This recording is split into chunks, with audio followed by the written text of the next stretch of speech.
Hi guys, this is Harshita and your host for the day, and I would like to welcome for this event AMA to discuss strategies for managing virtual teams and strengthening virtual communications for businesses.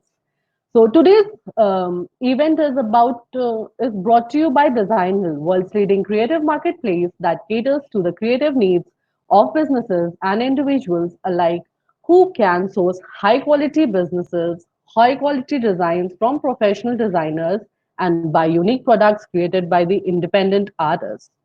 I would like to thank you, Laurel Farrer, our guest of the day, for taking your time out from your busy schedule and help our entrepreneurs with her awesome tips and tricks over strengthening the virtual teams. Thank you for having me. I'm excited to be here. Great, great. Let me introduce Laurel for you. Laurel Farrer is an international remote work expert that consults the world's top brands, academic institutions, and government on how to leverage virtual jobs to solve corporate and economic problems.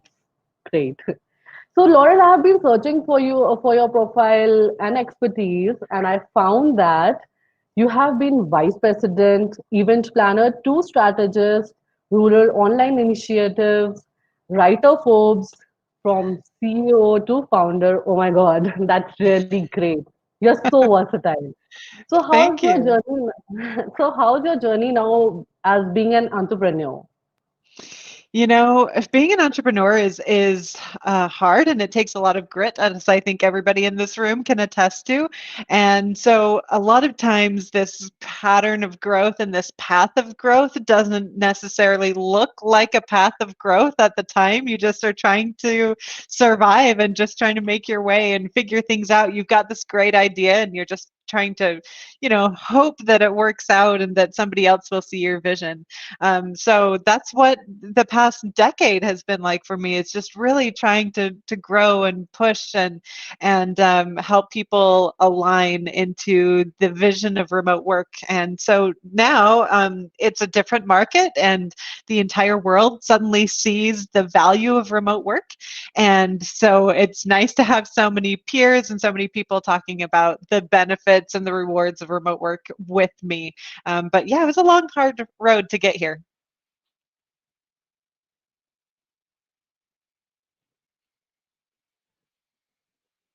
Oh, there we go.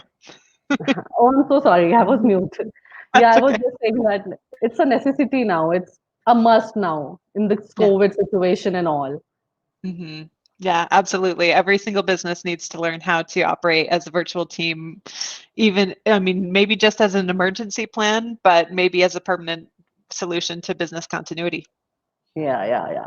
So great. So before we start, guys, just for your information, there is a question tab just beside your chat section where you can ask any question relatable to the topic. And we have also rolled out few polls in the poll section. Don't forget to answer them.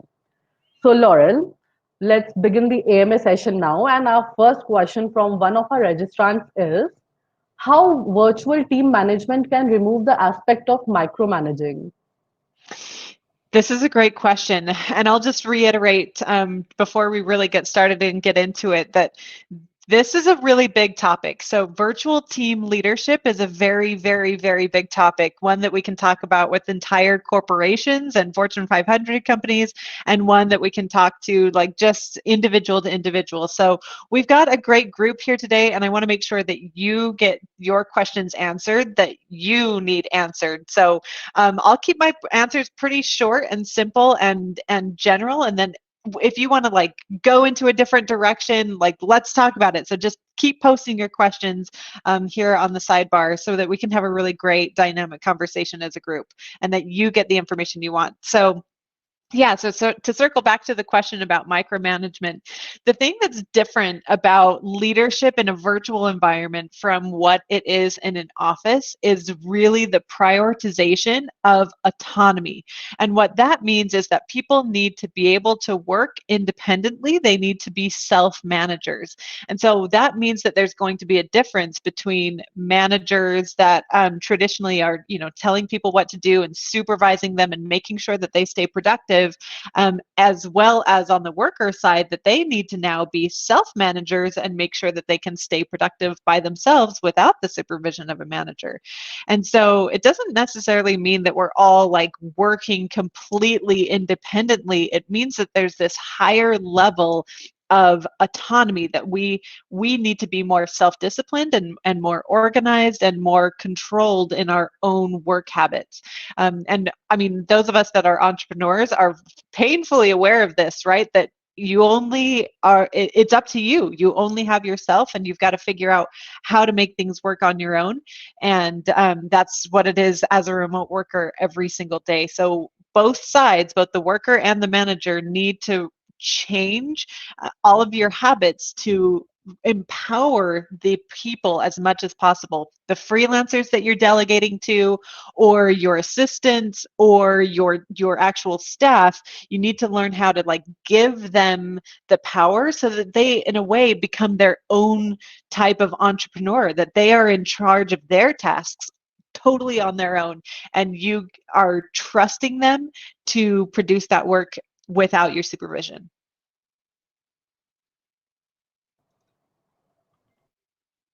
Great, great, great. That answer was so crisp and so brief. So nice. So let's move ahead. And another question is, virtual teams, by their definition, lack human connection. So how can we induce a certain workplace warmth? This is a very tricky question, because does remote work lack human connection? I don't know. Maybe it does. Maybe it doesn't. Let's zoom in a little bit. So and again, not to interrupt myself again, but there are polls here on the side. If you guys want to tell us, submit your votes about exactly which topics you'd like to hear more about. Go ahead and do that, and keep your comments coming in chat as well. It's great to have you guys here. Ernest, to answer your question, we're talking about virtual leadership and how to make it more effective in this world of remote work. So talking back about human to human connection.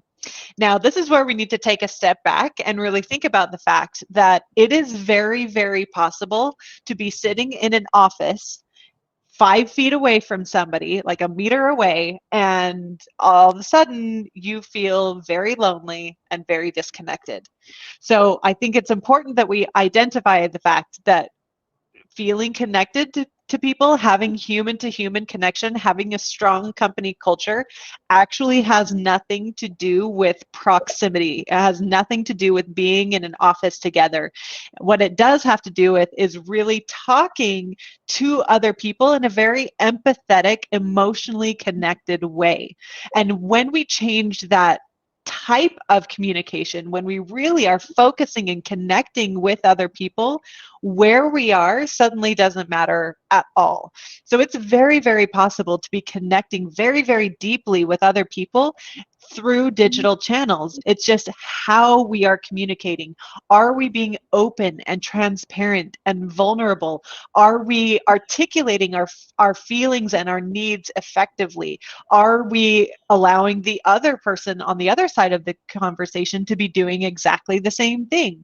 Like, that is, it's about how we're communicating and connecting with other people, not about where. And so if we switch to that type of communication and connection and networking, you're going to see phenomenal results, and regardless of what your office location is. Great, great. That was so apt. So for the third question, if virtual teams are spread across geography, what kind of checklist should we have for onboarding? I love onboarding. Did you guys see my eyes light up? Like, I love onboarding. I'm looking for my cord here, so I might have to step off for a second. My headset just told me that but my battery's low, but I'll do that in a minute. So yeah, so the onboarding process is one that so many companies are like completely terrified about. Oh, my husband just walked in. Can you grab the charger for the headset? This is great. See, this is transparency, everyone. Um, are you guys feeling authenticity with me right now? Yes, because I'm being the real me, and that we can do that in any digital channel. And here he comes. He's handing it to me. Thank you. There's his hand.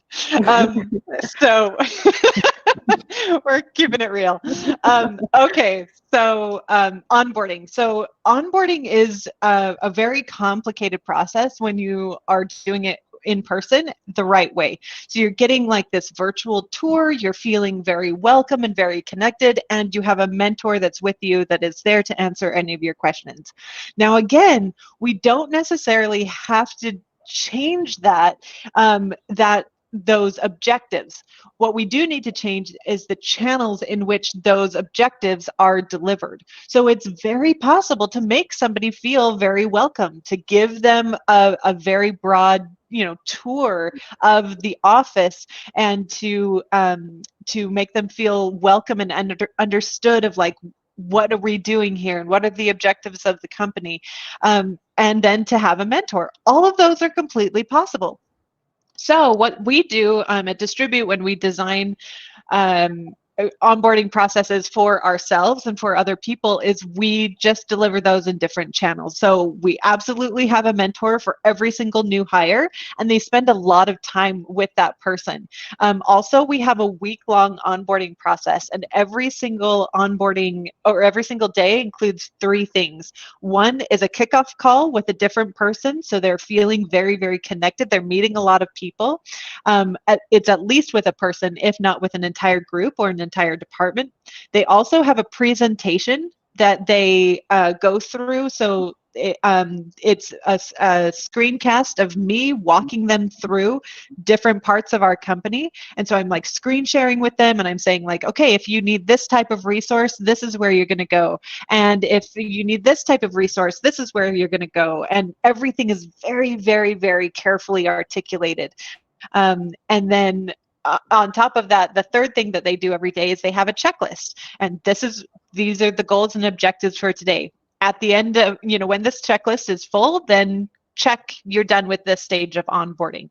And so it's a lot less intuitive, right? Like you're not just like depending on them looking around and getting to know your company. You're really saying everything and showing everything. It's much, much, much more tangible, but it's equally as effective, if not more so. Yeah, it is. And actually, I believe that working remotely is more productive than being in office and interacting with other people. That's my Absolutely. perspective. Yeah, it's your perspective, and research has your back on that one. So the average productivity increase of remote workers in comparison to in-office workers is an increase of 40%. Yeah, it is. It is. Because actually, now I'm working from home and I can feel it. I have become Yeah. more productive. Absolutely. It's addicting. You have to be careful too, Yeah, it because you're is. like, oh, I'm so productive. And so you just keep going and you keep going because you're always at the office. And so you're like, oh, I can get so much done. So the harder part actually is drawing the line of stopping working so that you still have a work-life balance. You still have hobbies and relationships. You're only working full-time hours and not working too much, because over time, yeah, that's fine in the short term of like, I'm so productive and it's great, but over time it can lead to mental health problems like burnout. Yeah, it can. It can. It also saves our time in traveling, also traveling to office from home and any other places like sorted. Yeah, there's huge benefits there. I mean, there's obviously the benefits of like environmental sustainability because our Yeah. carbon emissions are lower, but also just cost savings for remote workers. We're not spending as much money on clothes and on gas and on meals out. And so the average amount of savings for remote workers is 7,000 US dollars per year.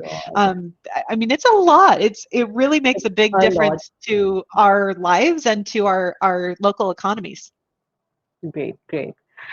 So I agreed with your answers and it was so perfect. It has few of my points too. So moving ahead to our fourth question, cultural integrations. How to build a virtual team keeping this aspect in mind? Yes. So again, how to build a virtual team is a very complicated question. It can be very complicated. I mean, I have an entire consulting firm that's based on this question, so we could get really deep into it. The very short version of this is that in order to go virtual, from physical to virtual in a short amount of time, you need to make sure that you have three things. The first thing is you need to have a remote work policy. And it seems kind of ridiculous to some people, but it's so important for compliance and for protection. Even if you are an entrepreneur, you need to have a remote work policy. Even if it's just with yourself, like this is what I agree to. You know, I agree to not work at midnight or whatever. But also for freelancers, any freelancers that help you with your business, if you're hiring people on Upwork, you need to have them sign a non-disclosure agreement at the very minimum. So always have a remote work policy that just outlines what your expectations are, what it's like to work with you, what the performance expectations are, etc. In fact, I'll pause right there and say, Erin, Gordon, you asked a question about trusting the employee to do the work. What if you as a leader are getting half-baked results from your people? This remote work policy is exactly what's going to help you with that. If you very, very carefully articulate in there what the expectations are of performance and set very clearly, these are your daily, weekly, quarterly objectives and key results, as well as your key performance indicators, that is what's going to tell me that you are productive. And if you don't meet those criteria, then that is grounds for a warning. So you really, this remote work policy is so important. So start with that. And the second is to get some training. So get some training for the workforce, get some training for the leadership about how to manage remote work. And that's exactly what we were talking about before. So make sure you have that policy and then the training from a remote work expert. And let me be honest, everybody's a remote work expert right now.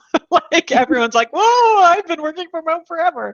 If they do not specialize in organizational behavior, they are not an expert. So don't, just be careful with who you hire for leadership training. I'll say that. And then the last thing, so again, this is the Band-Aid that you need to adopt remote work. So policy, training, and then a single tool. So many people get so obsessed with the tools, like, oh, we need all of these tools, right? Like, what video conferencing platform should I be using? And what project management tool? And like, oh, here's the cool new Slack bot. And like, they just get so obsessed. And that's okay. Those tools are really cool and they help us in a lot of different ways. However, nothing is a substitute for just effective, consistent communication. Remember that remote work has been happening since the 1970s. We didn't have Zoom back then. We didn't have Slack back then. So it's possible to work very, very effectively with nothing but email. I'm not saying you should. I'm just saying that that's the level of simplification that you should focus on more than having a really great tool stack.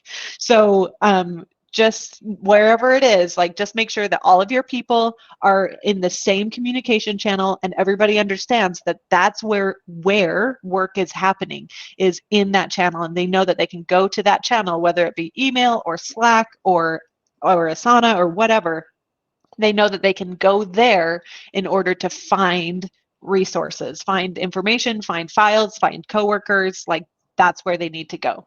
So those are my three things: policy, training, and communication channel.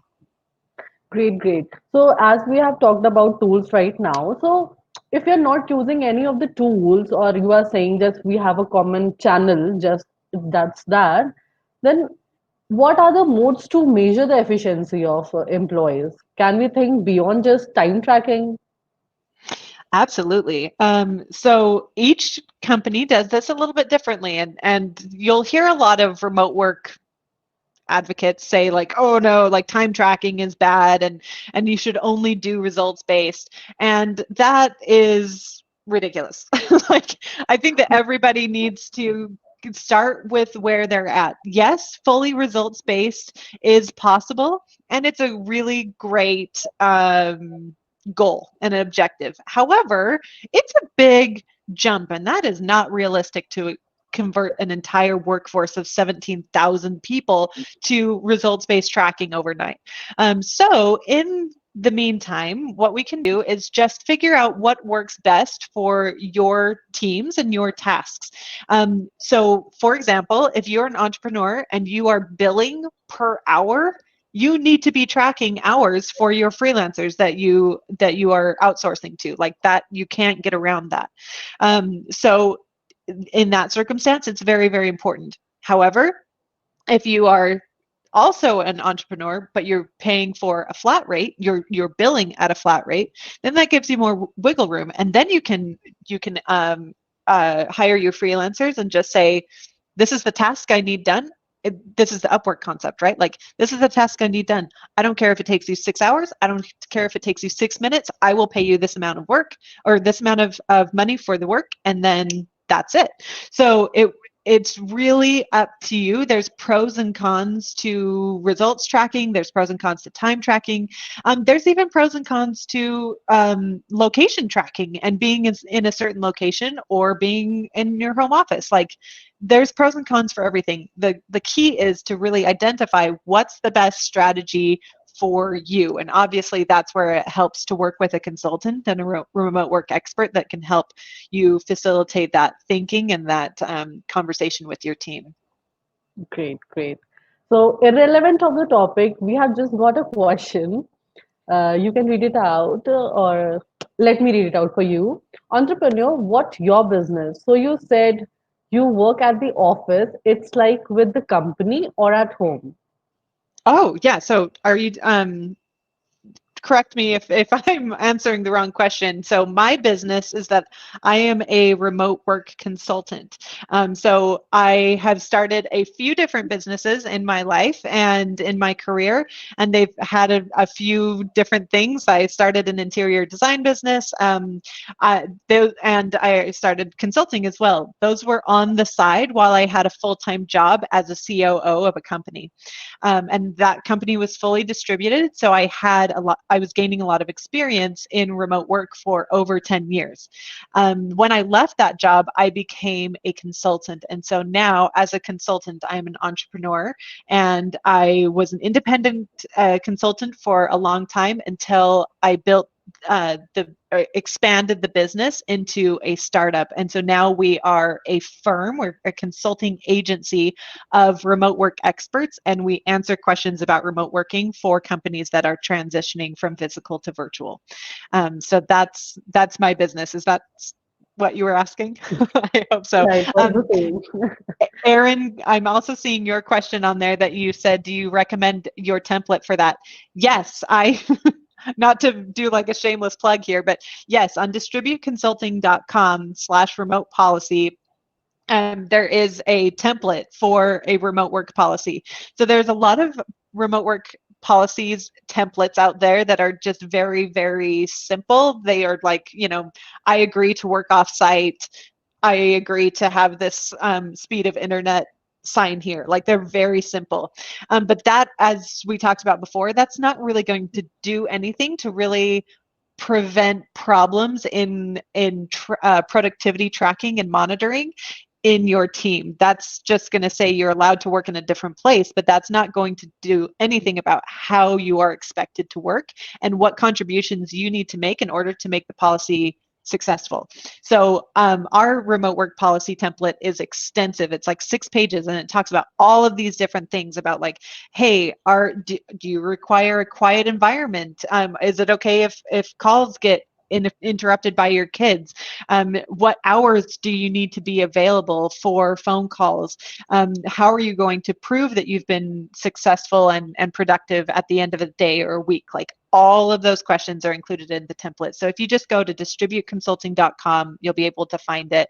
And if not, you're welcome to contact me on LinkedIn or on Twitter. I'm happy to answer your questions as well, or send you the link. Great, great.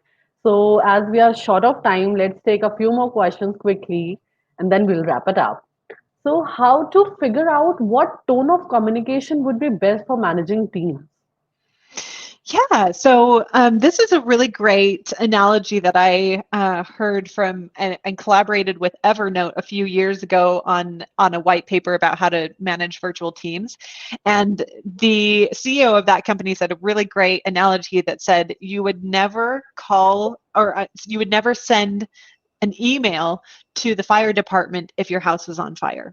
And that is exactly the problem that exists in a lot of distributed teams, that we do have a lot of different channels. We've got Slack, we've got Google Doc comments, we've got emails, we've got like all of these different, like we've got Marco Polo, we've got Twitter, like we've got so many different channels in which we can connect with each other. And because it's all happening on a screen, it's kind of hard to prioritize, like where should what type of conversation be happening. So that, again, circling back to the remote work policy, that's exactly the type of conversation that you can and should be having with your team, is which channel do we use for which type of communication.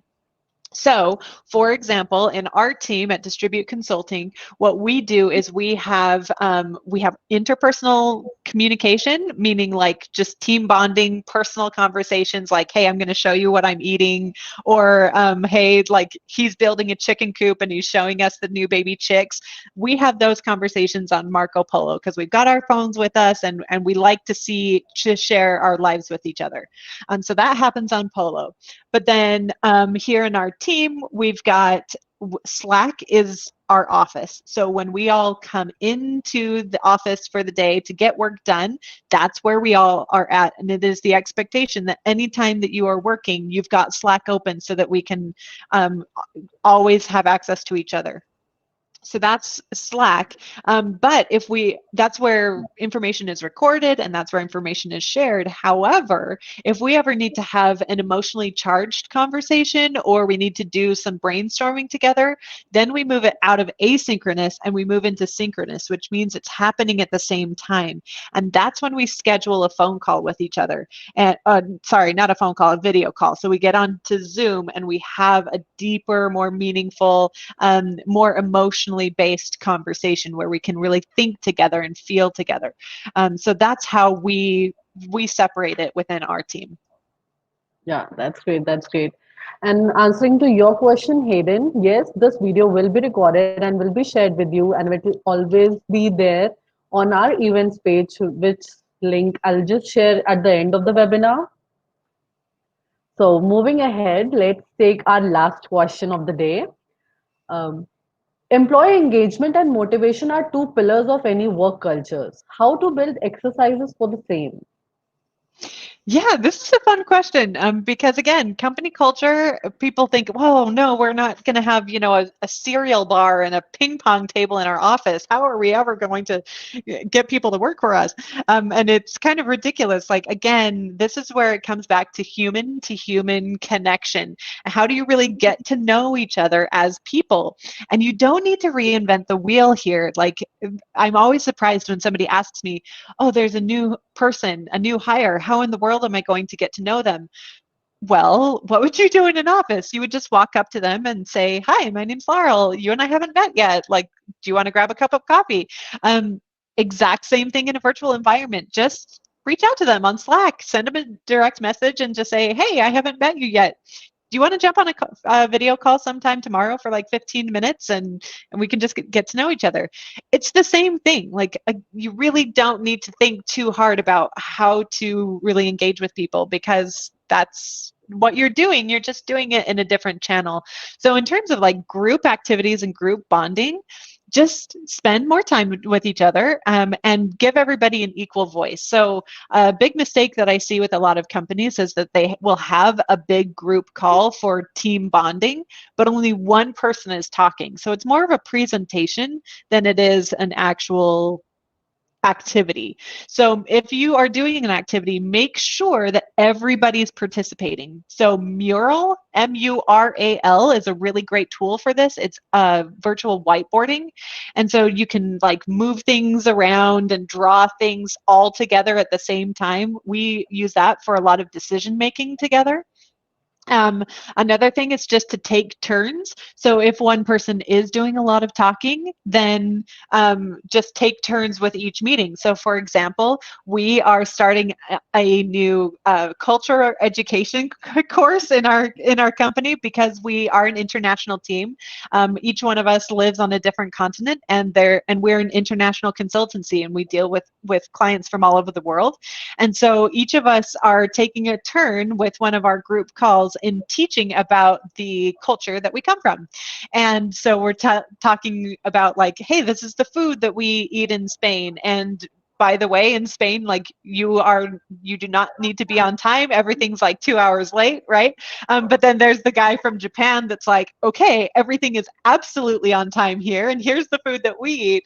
And it really is great for us to just get to know each other, but it's also a fun way to spend time, and it's a professional development lesson for us as well, so that we can get to know clients from those regions. So yeah, just be creative with the activities that you plan as a team, and just give everybody equal opportunity, and use, everybody being on a screen as an equalizer, that everybody's in the same position. It's not like somebody's on the stage and everybody's sitting. It like you're all in the same space with equal voice. Really leverage that and capitalize on it. Great, great. I learned a lot in this session. I truly loved it. So, all right, guys, this Good. brings us to the end of our wonderful discussion with Laurel, and this was indeed a value-packed session, seriously. We have touched a lot of topics and answered a lot of questions related to managing the virtual teams and the communications. So, although there is a lot more to learn, but unfortunately, we are limited by time here. So, I hope you guys have loved this session. And once again, thank you so much, Laurel, for being the part of the event. Thank you so much for having me. It was a pleasure to speak with you, and it was nice to kind of meet all of you. I know that we didn't connect very closely, but it was great to see your comments and questions. I hope that this was valuable for everyone. Great, great, great. So, all right, guys, this is not where it ends now. We have a lot more events lined up for you guys. I'll just share the link with you for the events part, and you can just register it there. Yes, you got it there. You can register it, and you can check our past events also. And as for not-for-profit initiative, we have launched an exclusive website to help COVID affected business to raise some extra working capital. So do check our website, and if you think it can help you or any other your friend, colleagues, relatives, anyone, do share with them. So on that note, I would like to say bye to everyone who have joined here. Take care, guys, and stay safe. So thank you so much, Laurel. Thank you for having me. Great, great. All right, we'll talk to you later. Good I've luck with Yeah. always your other been Bye. webinars. Bye. Thank you. I've always been creative and always been an artist. As a young girl, I used to paint rocks and I used to sell them for a quarter on the street. And I just fell in love with it. It just grew into a passion of mine. I started looking on the web and I came across Designhill, and they had a design contest to design a logo, and I entered it and I won. And I was like, oh, this is really great. I can pick and choose what type of logos or design projects I want to work on. And it allows me to be creative, keep my hands, with my tools and working. So it's kind of nice. It's really easy to use. You can scroll through the projects and there's sections that you could go by. It's really easy. There's a few clients who have come back to use the one-on-one projects.